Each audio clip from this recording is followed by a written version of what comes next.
부가가치세의 과세 대상이 되는 과세 거래에는 앞서 보았듯이 재화의 공급, 용역의 공급, 그리고 재화의 수입 세 가지가 있습니다. 그리고 이와 관련해서 부수되는 재화나 용역의 공급의 문제도 생기게 되는데요.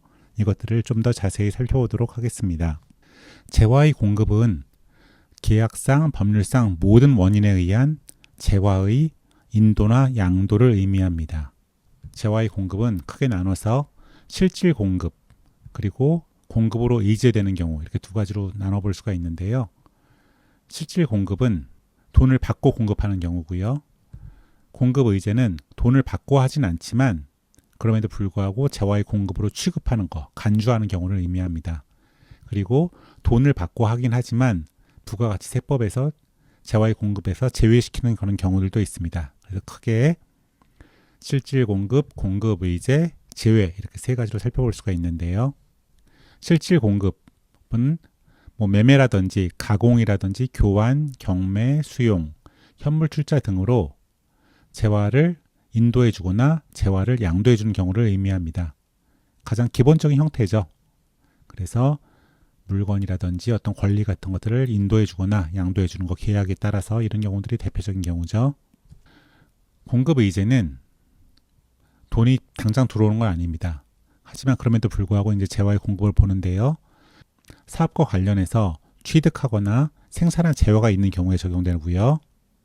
첫 번째로 사업 범위 내의 특정 목적을 위해서 전용하는 경우를 공급 의제로 봅니다. 이거를 보통 자가 공급, 셀프 서플라이라고 하는데요. 자기가 과세 사업용으로 취득한 재화를 면세 사업용으로 쓴다든지 업무용으로 소형 승용차를 구입해 갖고 다른 용도로 사용한다거나 아니면 사업장이 두 곳 이상이 있는 경우에 판매 목적으로 한 사업장에서 다른 사업장으로 재화를 반출하는 경우, 이런 경우들이 이 자가 공급에 해당됩니다.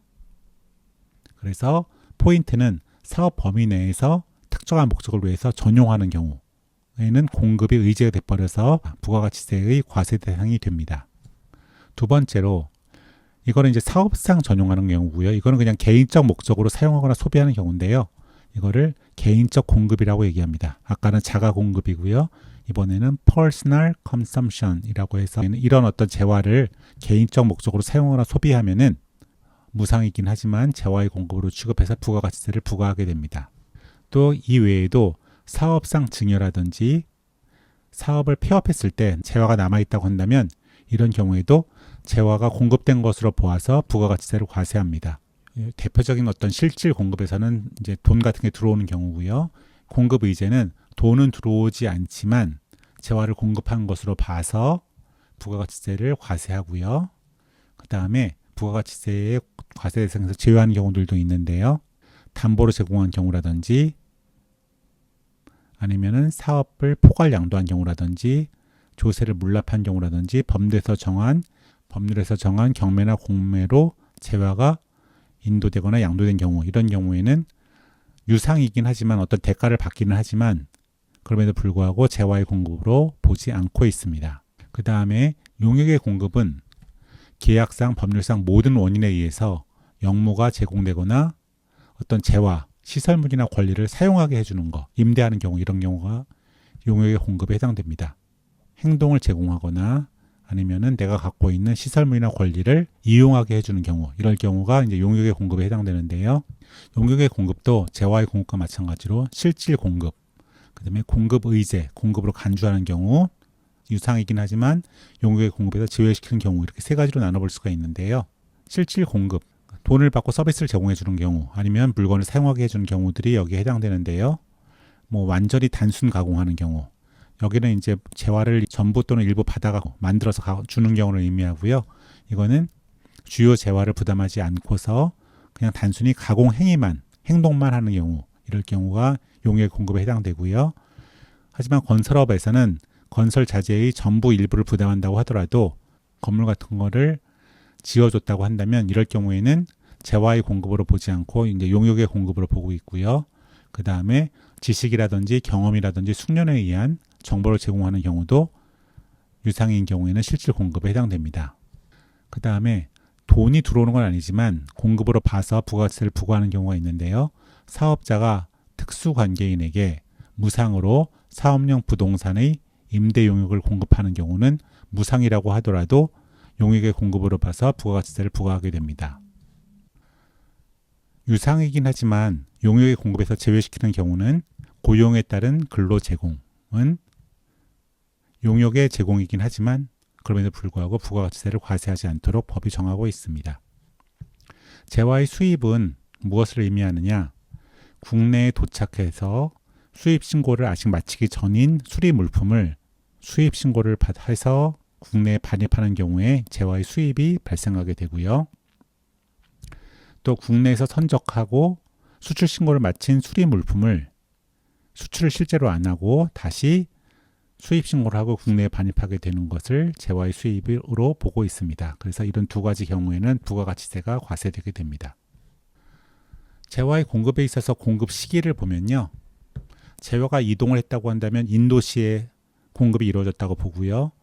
재화 이동이 이루어지지 않은 경우에는 이용 가능 시에 재화의 공급이 이루어졌다고 보고요. 인도시라든지 이용 가능 시 둘 다를 적용하기에 불가능한 경우에는 재화의 공급이 확정된 시기를 공급 시기로 보고 있습니다. 하지만 구체적으로는 굉장히 다양한데요. 예를 들어서 대가의 각 부분을 받기로 한 때 재화의 공급이 이루어졌다고 보는 경우라든지 여러 다양한 경우들이 있습니다. 용역의 공급도 공급 시기가 중요한데요. 기본적으로는 영무의 제공을 완료했을 때, 그 다음에 시설물이나 권리를 사용했을 때가 공급의 시기가 되겠고요. 하지만 구체적으로는 굉장히 다양한데요. 용역의 공급과 마찬가지로 대가의 각 부분을 받기로 한 때 등등이 있습니다. 재화의 수입에 있어서의 공급 시기는 간단합니다. 수입 신고 수리시가 공급 시기가 됩니다. 부수재화 용역의 공급은 주거래가 있는데 여기에 부수적으로 재화나 용역을 공급한 경우에 이것들을 과세 거래로 볼 것인지 말 것인지 이런 것들이 문제가 되고요. 또 주된 사업이 있고 이 주된 사업의 부수에서 재화나 용역의 공급이 이루어진 경우에 부가가치세의 과세 대상인 과세 거래로 볼 것인지 이런 문제들이 있는데요. 예를 들어서 주 거래가 가구 판매인데 이거의 부수에서 가구를 산 집까지 가구를 운반해 준 경우, 이럴 때는 부수적인 용역의 공급에 해당되겠죠.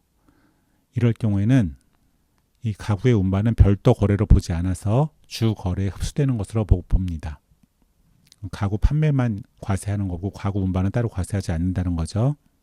그 다음에 주 사업 같은 경우에는 쌀을 도정하는 경우, 정미소 같은 데서 쌀을 도정하는 경우에 부수 재화가 생산이 됩니다. 쌀겨가 생산이 되겠죠.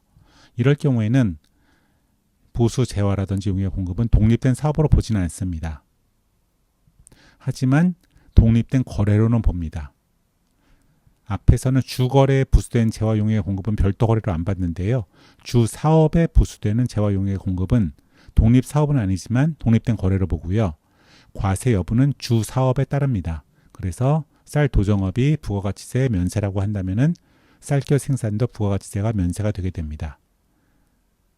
이상으로 부가가치세의 과세 대상이 되는 과세 거래인 재화의 공급, 용역의 공급, 그다음에 재화의 수입이 무엇을 의미하는지, 그리고 재화의 공급, 용역의 공급, 재화의 수입의 공급 시기는 어떻게 정해지는지, 그리고 부수적으로 재화나 용역을 공급했을 때는 어떻게 취급을 하는지에 관하여 살펴보았습니다.